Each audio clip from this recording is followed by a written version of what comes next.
స్వామి వివేకానంద గారి సంక్షిప్త జీవిత గాథ పార్ట్ 3. మళ్ళీ ప్రపంచ యాత్రలో వివేకానంద స్వామి 1899 జూన్ 20వ తేదీన తురియానంద స్వామి సోదరి నివేదితతో కలిసి భారతదేశాన్ని వదిలి వెళ్లారు. స్వామీజీతో ప్రయాణం వారిద్దరికి గొప్ప విద్యాభ్యాసం. సోదరి నివేదిత ఈ విధంగా వ్రాశారు: మా ప్రయాణంలో మొదటి నుంచి చివరి వరకు కథలు కొనసాగుతూనే వచ్చాయి. ఏ క్షణాన ఎటువంటి విషయం స్ఫురిస్తుందో, దాని ద్వారా ఎటువంటి మహత్తర నూతన సత్యాలు ప్రవహించబడతాయో ఎవరికీ తెలియదు. మద్రాసు, కొలంబో, ఏడెన్, మార్సెల్స్ గుండా పయనించి జూలై 31వ తేదీన ఓడ లండన్ చేరింది. ఈ ప్రయాణం వలన స్వామీజీ ఆరోగ్యం కొంత కుదుటపడింది. లండన్లో 2 వారాలు గడిపాక ఆయన న్యూయార్క్ పయనించారు. అక్కడి చేరుకున్న తర్వాత లెగ్గట్ దంపతులతో కలిసి పట్టణానికి దూరంగా హడ్సన్ సరోవరం వద్ద ఉన్న రిడ్జలీ మేనర్ అనబడే సుందరమైన వారి పల్లె గ్రామానికి వెళ్లారు. అక్కడ స్వామీజీ నవంబర్ 5వ తేదీ దాకా బస చేసి అక్కడి నుంచి పశ్చిమ తీర పట్టణానికి వెళ్లారు.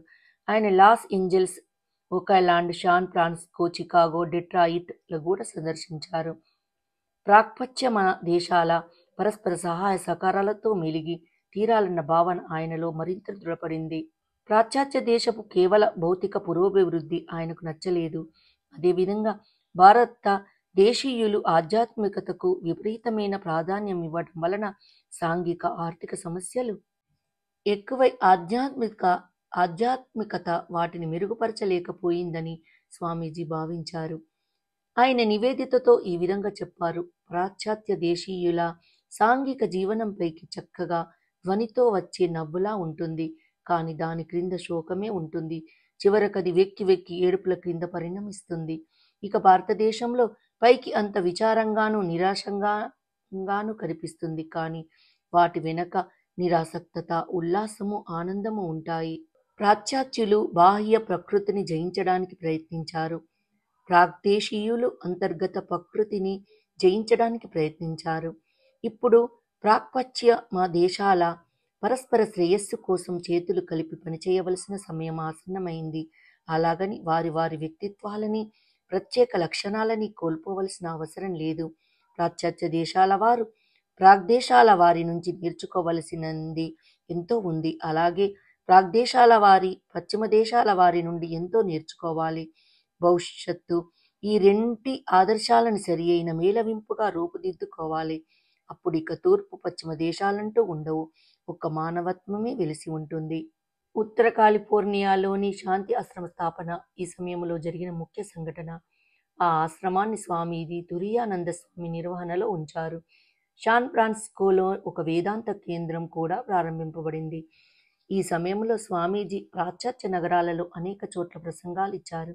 కానీ స్వామీజీకి తన అంత్య సమయంలో త్వరలో ఆసన్నం కానున్నదని అర్థమైంది.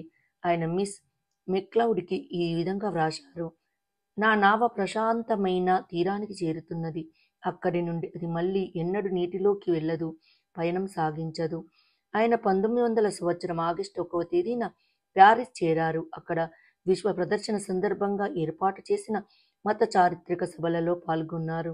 కొంతమంది స్నేహితులతో కలిసి ఆయన అక్టోబర్లో ప్యారిస్ వదిలి హంగేరీ, రుమేనియా, సెర్బియా, బల్గేరియా, కాన్స్టాంటినోపుల్ సందర్శించారు. ఆ తర్వాత ఏథెన్స్, కైరో వెళ్లారు. కైరోలో స్వామీజీకి హఠాత్తుగా భారతదేశానికి వెళ్లాలని అనిపించింది. అలజడిగా ఉన్న ఆయన మనస్సులో కెప్టెన్ సేవియర్ మరణాన్ని గురించి ముందస్తు సూచన అందింది. దొరికిన మొట్టమొదటి నౌక అందుకొని త్వరగా ఆయన భారతదేశానికి బయలుదేరారు. ఆయన 1900 సంవత్సరం డిసెంబర్ 9వ తేదీన బేలూరు మఠం చేరారు. ఆయన వస్తున్నట్లు ముందుగా ఎవరికీ తెలియదు. సోదర సన్యాసులకు, శిష్యులకు స్వామీజీ రాక సంతోషకరమైన ఆశ్చర్యాన్ని కలిగించింది. వారంతా ఆయన రాకకెంతో ఆనందించారు. యాత్ర సమాప్తి. కెప్టెన్ సేవియర్ అక్టోబర్ 28వ తేదీన మరణించారని వివేకానంద స్వామికి మఠంలో తెలిసింది. సేవియర్ సతికి తన సంతాపాన్ని తెలియజేయడానికి ఆయన వెంటనే మాయావతికి బయలుదేరారు. అక్కడికి 1901వ సంవత్సరం జనవరి 3వ తేదీన వెళ్లి దాదాపు 15 రోజులు అక్కడే గడిపారు. అద్వైతానుభూతికే అంకితమైన హిమాలయ శ్రేణిలోని సహజ సుందర వాతావరణం ఆయనను ముగ్ధుణ్ణి చేసింది. అనారోగ్యం, తీవ్ర జలుబుతో బాధపడుతూ కూడా ఆయన అక్కడి అడవులలో, కృత్రిమ సరస్సుల చుట్టూ సంతోషంగా హాయిగా తిరిగారు. స్వామీజీ బేలూరు మఠానికి తిరిగి వచ్చి అక్కడ 7 వారాలుండి తర్వాత తూర్పు బెంగాల్, అస్సాం వెళ్లారు. ఆ పుణ్యక్షేత్రాలన్నీ దర్శించాలన్న ప్రగాఢ ఆకాంక్షను వెలిబుచ్చిన స్వామీజీ తల్లి కూడా ఆయనతో పాటు యాత్రలకు వెళ్లారు. స్వామీజీ మిసెస్ బుల్కి ఈ విధంగా వ్రాశారు: హైందవ వితంతువులకు కలిగే గొప్ప కోరిక ఇదే. నా వారికందరికీ నేను దుఃఖమే మిగిల్చాను. కనీసం ఆమె ఈ ఒక్క కోరికనైనా తీరుద్దామనుకుంటున్నాను. ఆయన ఆ యాత్రలో నంగెల్ బంద్, కామాఖ్య, షిల్లాంగ్ దర్శించారు. ఢాకా, షిల్లాంగ్లలో ఆయన ఉపన్యసించారు. ఆయన 1901వ సంవత్సరమే 2వ వారంలో మఠానికి తిరిగి వచ్చారు. ఇప్పుడు స్వామీజీ మఠములో చీకు చింత లేక హాయిగా జీవితం గడపడానికి ప్రయత్నించసాగారు. ఒక్కొక్కసారి మఠ ప్రాంగణంలో కౌపీనం మాత్రమే ధరించి తిరిగేవారు. మరొకసారి వంట పనిని పర్యవేక్షించేవారు. లేదా సన్యాసులతో పాటు తన గొంతు కలిపి భక్తి గీతాలు పాడేవారు. కొన్నిసార్లు ఆయన సందర్శకులకు ఆధ్యాత్మిక సూచనలిస్తూ కనిపించేవారు. మరొకసారి తన గదిలో తీవ్ర శాస్త్రాధ్యయనంలో మునిగి ఉండేవారు. లేదా మఠవాసులకు శాస్త్రాలలోని నిగూఢ విషయాలను అర్థం చెబుతూనో, భావి కార్యక్రమ ప్రణాళికకు చర్చిస్తూనో కనిపించేవారు. తన పేరు మీద అప్పటిదాకా ఉన్న బేలూరు మఠం, దానికి సంబంధించిన ఆస్తులన్నింటినీ తన సోదర సన్యాసుల పేరట ధర్మ సంస్థగా నమోదు చేసి వాటిని బదిలీ చేసి సంస్థాపన బాధ్యతలన్నింటి నుండి స్వామీజీ పూర్తిగా వైదొలిగారు. ఆ సంవత్సరం 1901 చివరిలో 2 బౌద్ధ సన్యాసులు జపాన్ నుండి విచ్చేశారు. వారు జపానులో జరగబోతున్న మత మహాసభలకు స్వామీజీని ఆహ్వానించడానికి వచ్చారు. అయితే స్వామీజీ వారి ఆహ్వానాన్ని మన్నించలేకపోయారు. కానీ వారితో పాటు బుద్ధగయకు, అక్కడి నుండి వారణాసికి వెళ్లారు. వారణాసిలో తన సందేశాలతో ఉత్తేజితులై పేద జనులకు, అర్హులకు సహాయం అందిస్తున్న కొంతమంది యువకులను చూసి స్వామీజీ ఎంతో సంతోషించారు. ఆ యువకులు ప్రారంభించిన కార్యకలాపాలే వారణాసిలోని భావి రామకృష్ణ మిషన్ గృహానికి కేంద్రమైంది. తన అంత్యకాలం సమీపిస్తున్నదని స్వామీజీకి తెలుసు. చివరి రోజులలో ఆయన చేసిన పనులన్నీ ఉద్దేశపూర్వకంగా చేసినవి, అత్యంత ప్రాధాన్యమైనవి.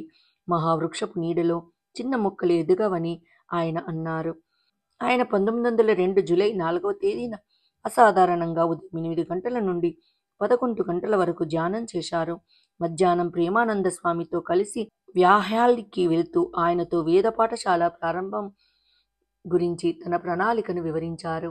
సాయంత్రం తన గదిలో గంటసేపు ధ్యానం చేశారు. అప్పుడు ఆయన ప్రశాంతంగా మేను వాల్చారు. కొద్దిసేపటి తర్వాత 2 దీర్ఘశ్వాసలను విడిచి శాశ్వత విశ్రాంతి గైకొన్నారు. తన భౌతిక శరీరాన్ని స్వామీజీ వదిలివేశారు. కానీ 1896లో ఆయన లండన్లోని మిస్టర్ ఎవరికో హాన్మండ్తో అన్న మాటలు ప్రతి ఒక్కరికి ఆయన అమృతతత్వాన్ని తెలియజేస్తాయి. జీర్ణ వస్త్రంలా నా శరీరాన్ని వదిలివేయటమే నేను మంచిదిగా భావించవచ్చు. కానీ నా పని ఆగదు, నిరంతరం కొనసాగుతూనే ఉంటుంది. ఈ ప్రపంచమంతా భగవంతునితో ఐక్యమై ఒకటేనని తెలుసుకునేటంత వరకు ప్రతి ఒక్కరిని నేను ఉత్తేజపరుస్తూనే ఉంటాను. వ్యక్తిని, సమాజాన్ని ఆందోళనపరిచే సమస్యలకు పరిష్కారాన్ని చూపి నిద్రిస్తున్న యువశక్తిని మేలుకొలిపి కార్యోన్ముఖుణ్ణి చేసే శక్తిని స్వామి వివేకానందుని పలుకులు అందిస్తాయి. యువతరానికంతటికీ ఆ మహనీయుని జీవిత సందేశాలు అందాలని ఈ సంక్షిప్త సంకలనాన్ని వీడియో రూపంలో చెప్పడం జరిగింది. ఈ వీడియో మీకు నచ్చినట్టయితే లైక్ చేయండి, కామెంట్ చేయండి, సబ్స్క్రైబ్ చేయండి. నోటిఫికేషన్ల కోసం పక్కనే ఉన్న బెల్ ఐకాన్ క్లిక్ చేయండి. Thank you.